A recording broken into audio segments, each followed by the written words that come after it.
Olá, sejam bem-vindas, bem-vindos ao nosso canal. Este é o curso bíblico Palavra Viva. Eu sou o professor Jair Andrade Dias, coordenador do Instituto Bíblico Palavra Viva. O assunto de hoje é por que alguns pastores não creem no arrebatamento da igreja? E por que dizem que a igreja vai passar pela grande tribulação? Então vamos ver esses argumentos. O próprio Jesus comparou a sua vinda, a vinda do Filho do Homem, como um relâmpago, né? Lá em Mateus 24, versículo 27. E em 1 Coríntios, capítulo 15, versículo 51 e 52, quando Paulo fala da ressurreição, do novo corpo, a transformação que ocorrerá, então ele diz, né, num átomo, que aqui na nossa língua, em português, é traduzida como no momento, num abrir e fechar de olhos.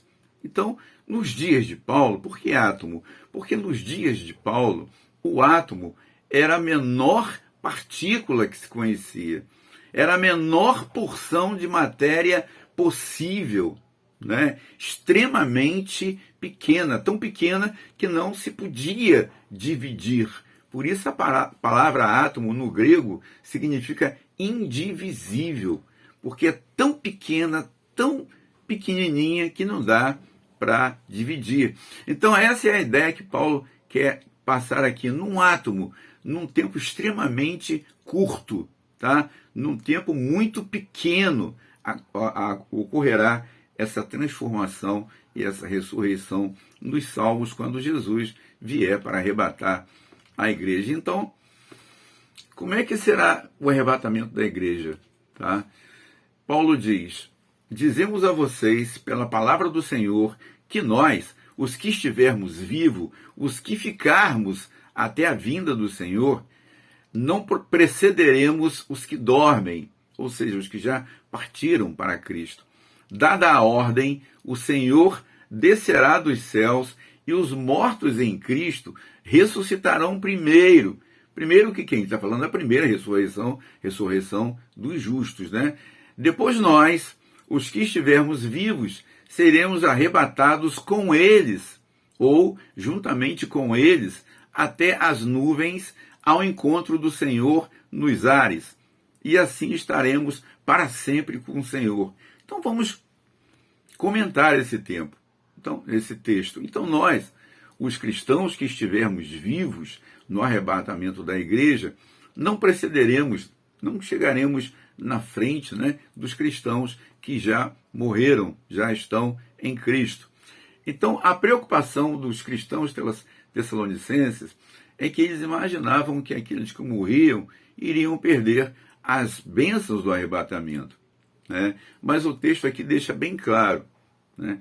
O Senhor descerá do céu e os cristãos que morreram em Cristo ressuscitarão primeiro. Aí está falando da primeira ressurreição dos justos, né? E nós, os que estivermos vivos, seremos imediatamente transformados e arrebatados em glória, como dizem 1 Coríntios 15, 51 e 52. Então todos os salvos, tanto os que já dormem no Senhor, ou seja, aqueles que já morreram, estão no paraíso, o encontro será ao mesmo tempo nos ares. Então entenda isso, vamos explicar aqui, fazer uma comparação. Tá? Então os que morreram em Cristo estão na glória, né? Estão no paraíso agora, sem corpo, né? Porque o corpo deles fica aqui na terra, lógico. Agora, a igreja, quando Cristo vier, os que estiverem vivos estarão aqui na terra. Então, o que vai acontecer com os cristãos que já estão no paraíso? Bom, eles vão ressuscitar, porque eles não têm corpo, né? Eles vão ressuscitar e vão ganhar um corpo de glória. E vão descer até os ares, ao nosso encontro, ao mesmo tempo que estiver acontecendo isso, que será rápido, né, como um átomo de tempo, uma coisa bem curta.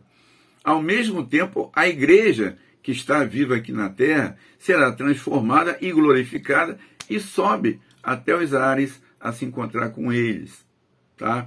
Mas isso vai acontecer, não vai ser um para depois outro, não. Tudo isso acontece rapidamente, ao mesmo tempo, tá? Ao mesmo tempo em que os cristãos que estão na glória ressuscitam, ganham um novo corpo e descem até os ares, os cristãos que estão aqui na terra também eles ganham um corpo novo, glorificado, né? E sobem até os ares. Mas isso será simultaneamente. Por isso que diz que nós não precederemos os que dormem. Nós não iremos na frente deles, tá bom? Será ao mesmo tempo. Será tão rápido que será tudo como simultaneamente. Será simultaneamente. Tá bom, irmãos? Então assim acontecerá o arrebatamento da igreja. Amém? Bom, então por que alguns não creem no arrebatamento da igreja? Porque acham que a igreja vai passar pela grande tribulação. Vamos ver quais são os argumentos que eles usam. Então, primeiro, eles dizem que a igreja sempre passou por tribulações. Por isso, alguns acham que a igreja também passará pela grande tribulação. Tá? E outros acham que a igreja será arrebatada na metade da grande tribulação. Tá? Dizem que Deus dará graça à igreja para ela se esconder, né? Passar pela grande tribulação e tal. E que eles citam, por exemplo, o capítulo 12, né? Onde Deus vai guardar aquela mulher e tal. Segundo, outros dizem que se houver arrebatamento, então Jesus virá duas vezes. Uma para arrebatar a igreja e outra quando Jesus virá em glória. Tá? Terceiro, alguns rejeitam textos sobre o arrebatamento, diz que não é arrebatamento. Ali, por exemplo, quando fala, Jesus mesmo fala da sua vinda em Mateus 24 e 27, fala da rapidez que haverá ali, né? Um abrir e fechar de olhos, com 1 Coríntios 15, 52. Então, eles dizem, interpretam como não se tratar do arrebatamento da igreja, mas sim do juízo de Deus, né, através de Jesus, que virá sobre toda a terra. Né? Toda a terra verá, toda a terra experimentará, por isso vai ter como um relâmpago, né, que brilha por toda a terra e tudo mais. O quarto, o mais grave, né? Eles dizem que aqueles santos que serão perseguidos e mortos pela besta, ali em Apocalipse 13, versículos 7 e 15, será a igreja passando pela grande tribulação. Tá? Esse é o entendimento deles. Nós vamos ver isso. 5. Dizem também que durante séculos a igreja não falou em arrebatamento, né? Só no início da igreja lá com Paulo e agora no final, no século 20 e 21, que começaram a falar do arrebatamento da igreja, que essa era uma doutrina que não era ventilada antes. Então vamos ver aqui. Primeiro, né? Sim, a igreja passa por tribulações e sempre passará enquanto estiver aqui na terra, mas não pela grande tribulação, porque essa, nós vamos ver alguns textos mais adiante sobre isso, tá? Será uma tribulação que abrangerá toda a terra, a grande tribulação, como nunca houve antes nem depois, tá? Será diferente de todas as outras, tá bom? Então não está falando de juízo, nem exposição ao juízo, está falando aí de uma grande tribulação que atingirá a todos, tá? De um castigo e não de julgamento. Segundo, mesmo com arrebatamento, não serão duas vindas de Cristo. Não, porque no arrebatamento da igreja, Cristo não virá aqui na terra, né? A igreja é que vai se encontrar com ele nos ares e não aqui na terra. Tá bom? Letra C, terceira aí. A vinda de Cristo como um relâmpago, né? Onde os que não creem no arrebatamento dizem que não se refere à rapidez, mas à exposição, né? À duração, né? Do julgamento de Cristo, né? Sobre toda a terra, né? Mas Jesus quer comparar esse relâmpago, a intenção dele é comparar como uma grande rapidez, né? Relâmpago dá a ideia de rapidez, tá? Não de durabilidade, mas de rapidez, tá? De imprevisto, de imprevisibilidade, né? Pelo menos para as pessoas comuns, né? Imprevisibilidade e também num tempo muito curto, e não será uma coisa demorada para julgamento, tá?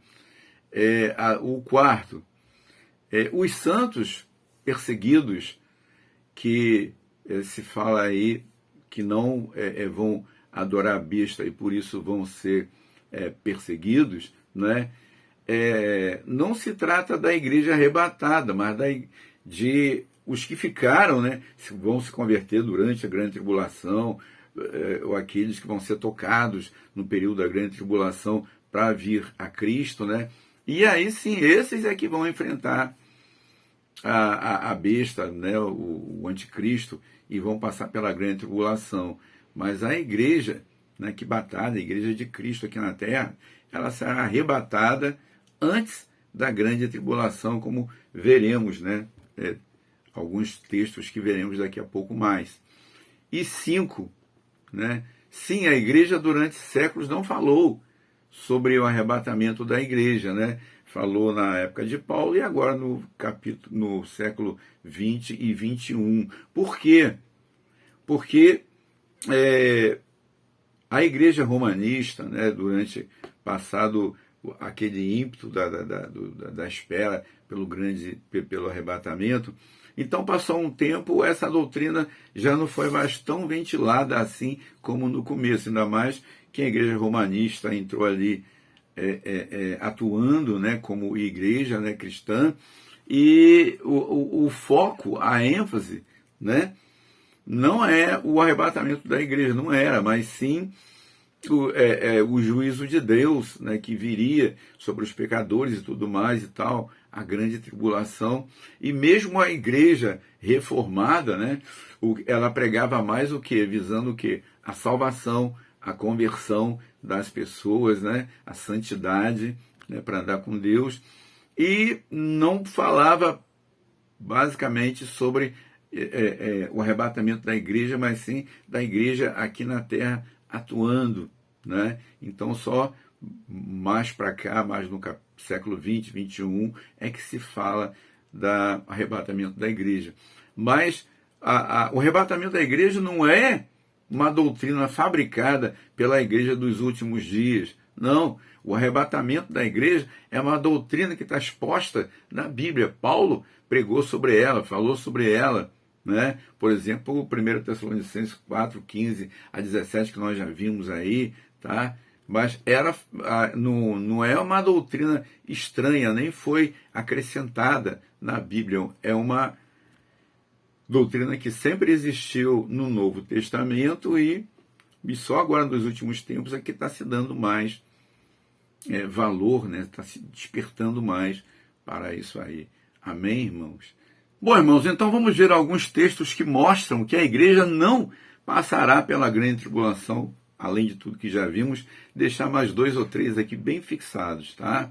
Então, primeiro, a igreja será livre da grande tribulação, como diz Apocalipse 3:10. Jesus falou em Apocalipse 3:10, né, para a igreja de Filadélfia, né? Então ele diz: como você guardou a palavra da minha exortação à perseverança, também eu te guardarei da hora da provação que virá sobre todo mundo para provar os que habitam sobre a terra, né? Então, Apocalipse 3:10. Então, explicando aqui, né?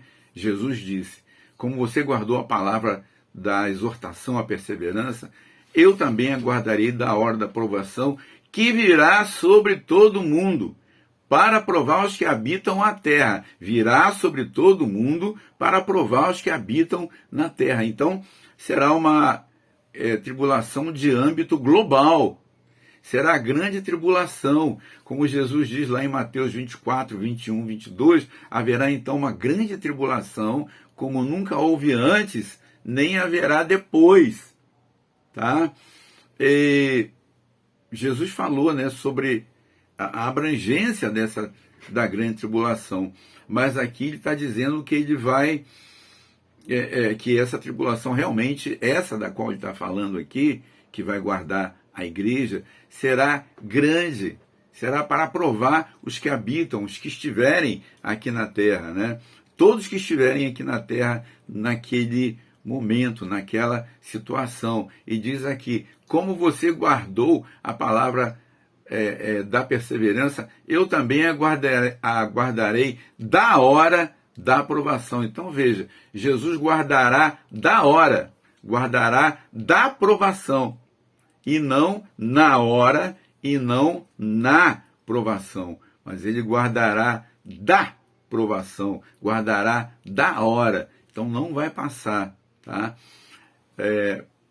A igreja então não vai passar pela grande tribulação, porque Jesus nos guardará da hora e da provação, e não na hora. Ele não vai dar força para a gente resistir, não. Ele vai tirar antes, como ele tirou alguns para não passarem, né, por tribulações, como Enoque, como Elias, como Noé, que foi preparada aquela grande arca para que ele passasse pelo dilúvio, tá? Enfrentasse ali o dilúvio. Ele nem viu que ele estava ali dentro do barco, ele e sua família, tá bom? Então Jesus vai nos livrar da provação e não na provação, tá bom? E ainda a 1 Tessalonicenses 1:10, Paulo escreveu 2 cartas aos Tessalonicenses. A igreja de Tessalônica estava passando por muitas tribulações, então na primeira carta Paulo incentiva a enfrentar, né, essas tribulações que são comuns aos cristãos, né, para enfrentar com perseverança e tal. E aí, em 1 Tessalonicenses, ele fala do arrebatamento da igreja.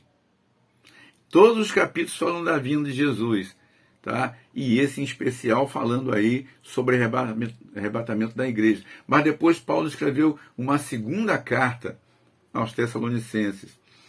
Por quê? Porque essa igreja estava passando por tantas tribulações que ela estava achando que ela já estava vivendo na grande tribulação. E aí, no capítulo 2 de 2 Tessalonicenses, Paulo vai citando aqui, diz, olha, não creiam, né? Não se perturbem, não creiam, né? Como se fôssemos nós, ou se alguma carta viesse de nós. Então, alguns já estavam achando que Paulo tinha escrito alguma carta, isso no capítulo 2 de 2 Tessalonicenses, tá? Ali nos primeiros versículos, até o versículo 5, 6 mais ou menos, quando ele fala da manifestação do anticristo, né? Que vai querer se sentar no trono, parecendo como querendo se passar por Deus, tá bom? Então isso está escrito ali. E Jesus diz, né, à igreja de Tessalônica, Paulo escreveu 1 Tessalonicenses 1:10, e esperar do céu seu Filho, Jesus, que nos livrará da ira futura. Esperar do céu seu Filho, Jesus, que nos livrará da ira futura. O que é a ira futura? É a ira que Deus trará sobre a terra, o julgamento que ele vai trazer, começando com a grande tribulação. Tá? Então diz que Deus vai nos livrar da ira futura, que começa ali na grande tribulação. Tá bom? Então a igreja não passará pela grande tribulação. Jesus nos livrará da ira futura. Tá bom? Uma outra ainda, né, sobre aqueles santos, lá em Apocalipse 13, 7 e 15. Por que não vai ser a igreja? Tá? A igreja vai ser arrebatada, tá? Mas muitos vão ficar que ou conheciam o Evangelho, ou já ouviu falar do Evangelho, e quando eles virem, né, toda aquela perseguição que vai haver, então alguns deles, né, ou muitos deles vão se converter, como a Bíblia diz, durante a grande tribulação. Vai haver quem pregue aqui na terra, né? Vai haver servos de Deus aqui na terra, como Jesus fala ali em Apocalipse 7:4, né? Os israelitas, 144 mil israelitas, servos de Deus, certamente vão pregar a palavra de Deus. Eles vão ficar aqui para testemunhar, tá? Para tirar férias na grande tribulação. Tá? E outros mais, ali em Apocalipse 11, capítulo 11, né? Sobre as duas testemunhas, que também vão testemunhar, né? E vão incomodar, vão falar da palavra de Deus, aquelas duas testemunhas, até elas serem presas e mortas. Tá? Então haverá pregação e haverá salvação na grande tribulação. Amém? Deus nos abençoe, tá bom? Que você possa aproveitar desses estudos, né? Buscar mais a presença do Senhor. Peço que você deixe o seu like, faça a sua inscrição, né? E comente com outras pessoas, para que outras pessoas também participem, né? Desse estudo que eu procuro colocar muito resumido, né? Aqui, mas que dá para mostrar, exprimir a palavra de Deus, tá? Que Deus te abençoe, fique na graça do Senhor, tá bom? Em nome de Jesus, amém.